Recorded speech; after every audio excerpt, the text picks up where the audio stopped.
이재열 박사님, 안녕하세요. 안녕하십니까? 불교 경전연구원장 이재열 법사입니다. 오랫동안 법사님이 활동해 오신 것을 보고 있습니다. 불교 신문에서도 보았고, 불교 텔레비전에 강의를 하시는 것도 보았습니다. 그리고 법회도 많이 하셨죠. 요즘에는 어떻게 지내고 계십니까?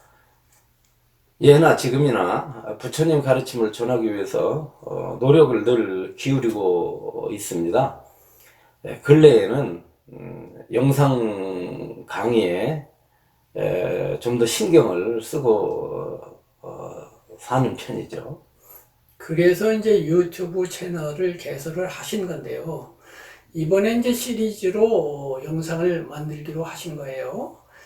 제목을 보니까 대행, 사상, 비판 이렇게 됐단 말이에요. 그런데 이제 대행 스님, 대행 큰 스님은 법사님이 한때 스승으로 모셨던 분이 아닙니까? 네, 젊은 시절에 큰 스님 밑에서 가르침을 받았고 또 그분이 설립하신 한마음 선언의 상임 법사로서 오랜 기간 동안 직책을 이행한 그런 소중한 깊은 인연이죠. 그러니까 처음에 이제 스님을 뵙고 그분을 스승으로 모셨다는 것은 그분에 대한 존경심을 가지고 있었다는 거죠. 그렇습니까? 그러며 큰 스님에 대한 존경심은 세상에 비교할 수 없을 만큼 강했고요. 그 큰 스님의 인간에 대해서는 지금도 그 존경심을 버리지 않고 있습니다. 네. 그래서 이제 그렇게 존경하고 흠모하고 심지어 사랑하는 저도 그렇습니다만은 큰 스님을 가까운 거리에서 이렇게 인격적으로 접촉을 하게 되면 사랑하게 돼요. 마치 연인을 사랑하듯 사랑하게 되잖아요. 그런데 이제 사랑은 감정적인 문제이고 이 좌뇌라는 게 있단 말이에요. 논리를 다루고 철학을 다루는 좌뇌의 부분은 이제 또 다른 활동을 한단 말이에요.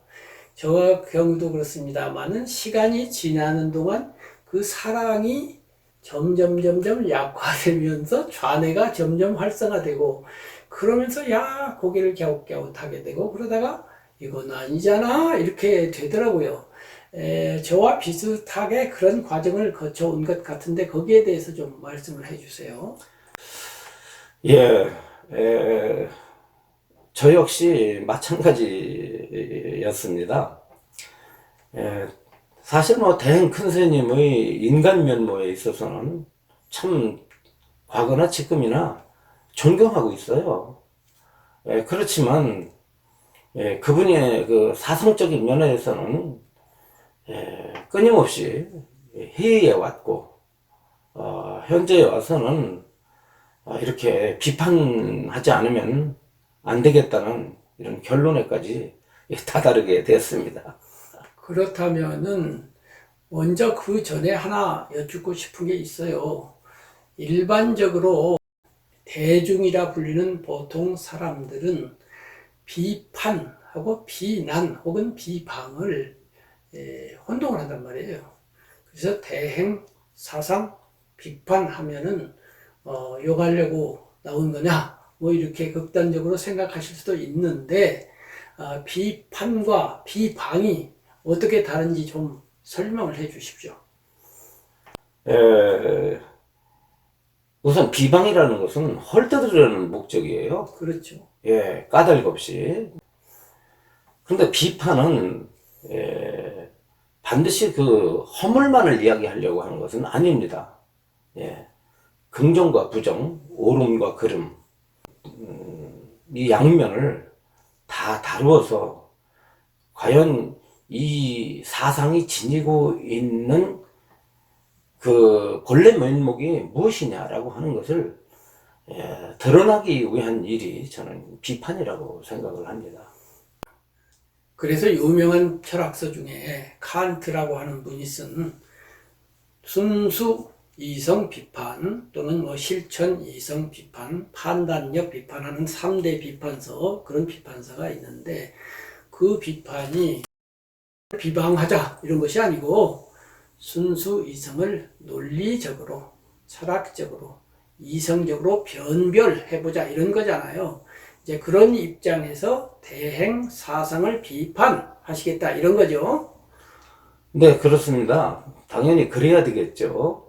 큰 스님의 어떤 그 사상에 불손을 의도를 가지고 개인 감정을 거기다 이입해서 이러쿵저러쿵 떠드는 것은 그것은 저 개인에게도 결코 이익될 것이 없고요. 한마음 선언 쪽에도 전혀 바람직하지 않다고 판단하기 때문에 정당한 마음을 가지고 올바른 안목을 가지고 한번 탱크님의 사상을 한번 이렇게 자세하게 파헤쳐 보고자 하는 것이 저희 비판의 목적이라고 할 수가 있습니다. 그러니까 지금 하신 말씀에서 딱 제 귀에 딱 걸리는 게 뭐냐면, 한마음 선언에도 이익이 된다는 구절이에요. 법사님의 지금으로부터 시작되는 비판은 잘 받아들이고 잘 소화를 할 경우에 한마음 선언에도 이익이 될 것이다. 한마음 선언의 발전에 기여할 것이다. 나아가서 대행 스님께도 이익이 되는 면이 있을 것이다. 이러한 이야기인가요? 저의 이런 그 충정 어린 비판이 한마음 선언 측에 수용이 된다면 개인적으로 참 큰 기쁨이고요. 또 스님들 한 분 한 분이 수행을 하고 공부를 하심에 있어서도 얼마 정도 역할을 할 수 있을 거라고 그렇게 판단하고 있습니다. 여기서 생각나는 것이 한마음 선언에서 운영하고 있는 대행선 연구원이라고 하는 조직인데요. 그 조직에서 대행 사상 내지는 한마음 선언 사상을 긍정적인 측면에서 찬양하면서 많은 논문도 발표하고 세미나도 열고 있어요. 그런데 이제 법사님은 그런 긍정적인 부분도 일부 인정을 하면서, 그러나 부정적인 부분까지를 아울러 다루겠다 이런 말씀이신데, 그렇다면은 그 대행선 연구원과는 그 부분에 관한 반대 입장이네요. 예, 그렇죠. 대행선 연구원 시각에서 볼 때는 저의 이런 비판은 결코 바람직하다고 볼 수가 없죠. 그리고 그러한 비판이, 즉 부정적인 측면의 조명, 그 조명을 통해서 그 부분을 소화 극복함으로써 정말로 대행사상은 더 훌륭해질 수 있는데, 대행선 연구원은 그쪽 그늘진 부분은 전혀 다루지 않음으로써 반쪽짜리 대행사상 또는 불완전한 대행사상, 더 나쁘게 말하면 좋지 않은 대행사상, 중생에게 이익이 되지 않는, 심지어는 해가 될 수도 있는 대행사상 쪽으로 흘러가고 있다. 이렇게 보시는 건가요? 예, 그렇다고 볼 수가 있습니다. 그렇다면은 그 대행선 연구원과 이 법사님이 보시는 대행사상 연구의 방향이라고 할까, 기초라고 할까 하는 것의 차이점은 무엇입니까? 일단 대행선 연구원의 활동을 보니까 대행 큰 스님 사상에 대해서 무조건적인 찬양 위주의 내용으로 된 그런 어떤 논문이나 혹은 발표문들이 일색을 이루고 있더라고요.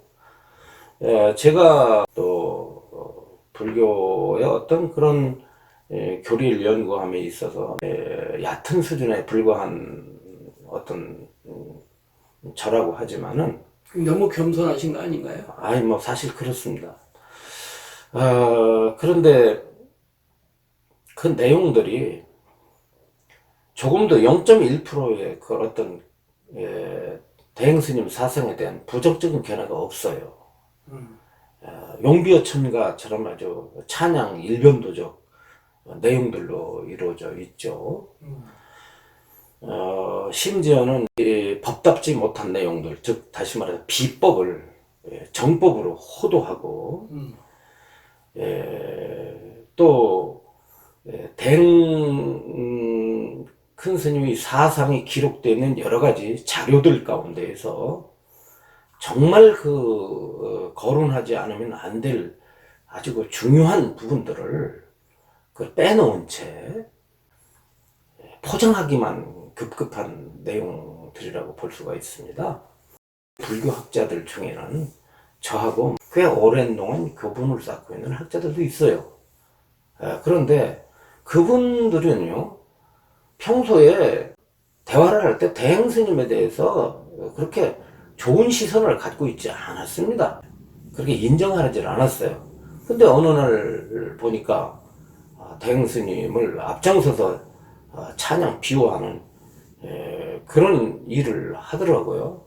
또 논문 내용을 보니까 이것은 말도 되지 않는 혹은 논리가 전혀 부합되지 않는 그런 내용들을 가지고 불교권 전체를 흔들고 있다고 해야 할까요? 그래서 정리를 해보면 대행 사상은 정법이 아니다. 그런데 대행선 연구원에 참여하신 학자님들이 정법이 아닌 것을 정법이라고 말하자면 둔갑수를 부리고 있다. 혹은 고각아세하고 있다. 이런 뜻인가요? 대행 사상 자체가 모두가 다 잘못됐다고 말하진 않습니다. 왜냐하면 대행 큰 스님이 가르친 속에는 얼마든지 부처님의 가르침과 일치하는, 부합하는 그런 가르침들이 많죠. 문제는 그러한 대행 사상의 기초가 되는 어떤 핵심적인 부분을 한마음선언 측이나 대행선 연구원 측에서는 그것을 거론하지 않고 있다고 하는 점이 가장 큰 문제인데요. 학자들 중에서는 대행과 관련한 자료들 있지 않습니까? 그 자료들을 충실히 아마 다 살펴봤을 거예요. 보면서도 그 중에서 어둡고 비판적인 부분은 전부 뒤로 미룬 채, 아니면 또 비판적인 내용들을 갖다가 어떻게 하면 이것을 합리화하고 이것을 교묘하게 올바른 가르침이냐 정법이냐 꾸며낼 수 있냐 이런 쪽으로 연구를 한 것 같아요. 제가 바라볼 때 그런 내용들로 이루어져 있고요. 좀 제가 대단히 유감스러운 것은 대행선 세미나에 발표자로 선정된 교수들 가운데에서는 학자적 양심에 따라서 대행스님이 설법하신 여러 가지 자료들 가운데서 비불교적인 요소들을 꺼내가지고 세미나 할 때 발표문에 넣으려고 했지만은 그것을 접수한 한마음선언 측 혹은 대행선 연구원 측에서 반려를 하고 그렇습니다. 이런 내용은 다루지 않았으면 좋겠다. 이런 자료에 의해서 논문을 작성해서 발표하는 것은 한마음선언의 취지에 맞지 않는다. 그것이 어째서 올바른 연구 태도이며 어떻게 그것이 세상이 인정할 수 있는 연구단체를 볼 수가 있겠습니까? 지금 말씀하신 바람직하지 않은 자료라고 한마음선언 측에서 판단한 그 자료는 어떤 것입니까? 바로 그것이 씨앗을 뿌리며라고 하는 그런 책입니다. 그 책을 간단히 소개해 주시죠. 그 책은 그야말로 대행 큰 스님의 가장 육성에 가까운, 또 대행 스님의 어떤 모든 면을 다룬 책입니다. 말하자면 사생활까지도 적나라하게 다루었고, 제도권 안에 불교 속에 들어오기 이전에 인간 대행의 내면에서 파생되어진 여러 가지 사건들, 안팎의 사건들이죠.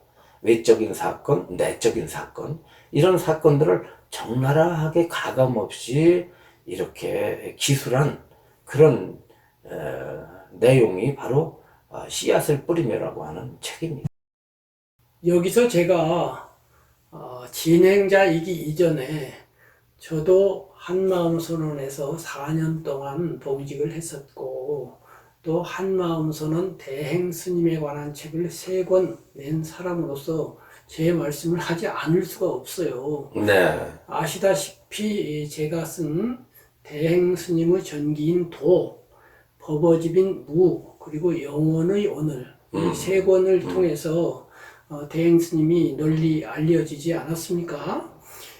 그 점에서 저도 대행스님 내지는 대행스님의 사상, 한마음 선언이 오늘날 이렇게 크게 성장하는데 일조를 했다고 볼 수 있어요.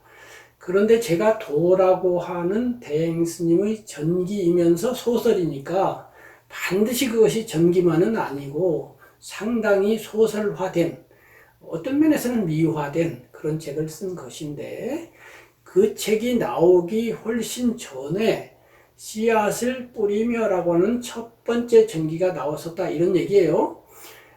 그런데 저는 제가 책을 쓸 때 그 책을 얼핏 보고는 너무나 비불교적이고 너무나 이상한 거예요. 그래서 그냥 무시해버렸어요. 2번 읽지도 않았어요. 또 자세히 읽지도 않았습니다. 그리고 이제 나중에 법사님과 많은 토론을 하면서 다시 읽고는 깜짝 놀랐죠.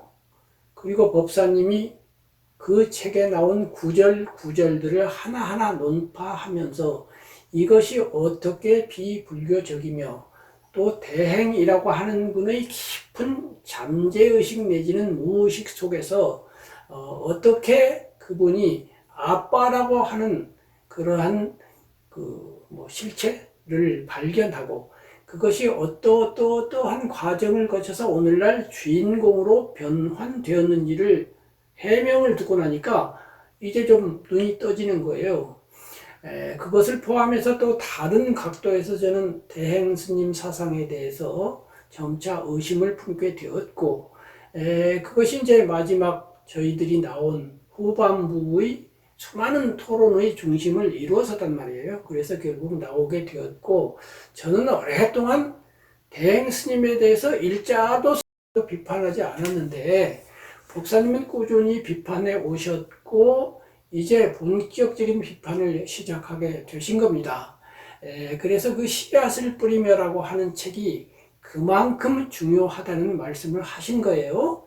그런데 현재 한마음 선언에서는 비유하자면 대행사상의 씨앗, 그야말로 씨앗을 뿌리면요, 씨앗 내지는 뿌리에 해당되는 이 책을 거론하지 아니하고 그 커다랗게 된 나무의 가지라든가 잎이라든가 꽃이라든가 열매를 토론하고 있다, 이 말이에요. 그런데 뿌리가 잘못되면 그 꽃이 독을 피우는 꽃인지 향을 피우는 꽃인지 좀 헷갈린다, 이 말이에요. 그런 의미에서 뿌리 내지는 씨앗을 철저하게 들여다봐야 된다, 저는 이렇게 이해를 했는데 제가 잘 이해한 것입니까?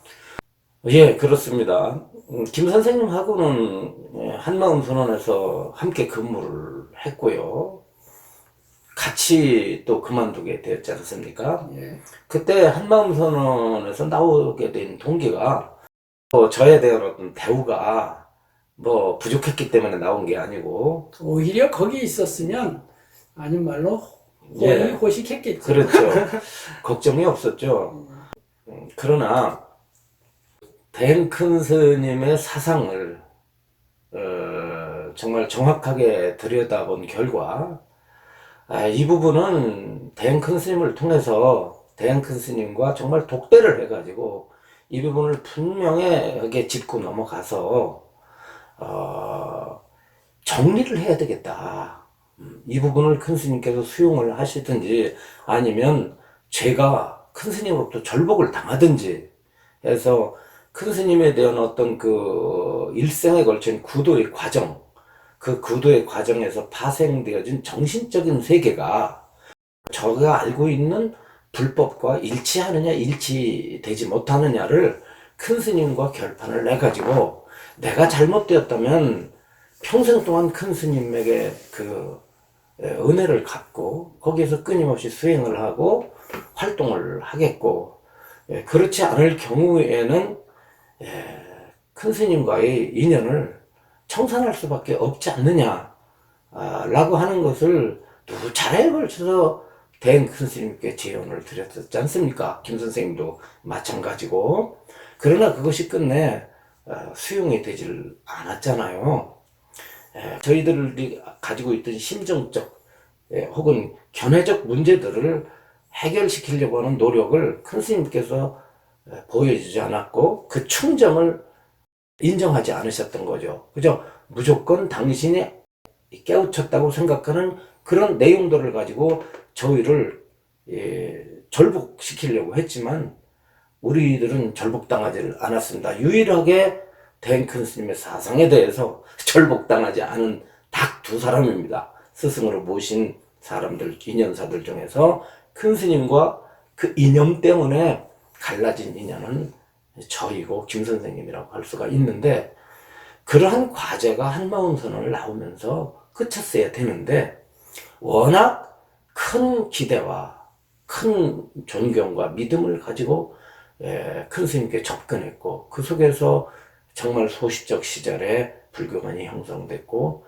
활동을 했던 저로서는 또 큰 스님으로부터 세속적으로 볼 때 많은 사랑과 인연을 받았던 입장에서는 더욱 이 부분이 큰 스님과 절연하고 나서 더 확대되면서 또 한마음 선언에서 대행 큰 스님의 사상을 확산시키려고 하는데 저의 심정이 비례하면서 현재의 이와 같은 그런 어떤 비판자적 태도에 쓴 것 같다. 이렇게 말씀드릴 수가 있겠습니다.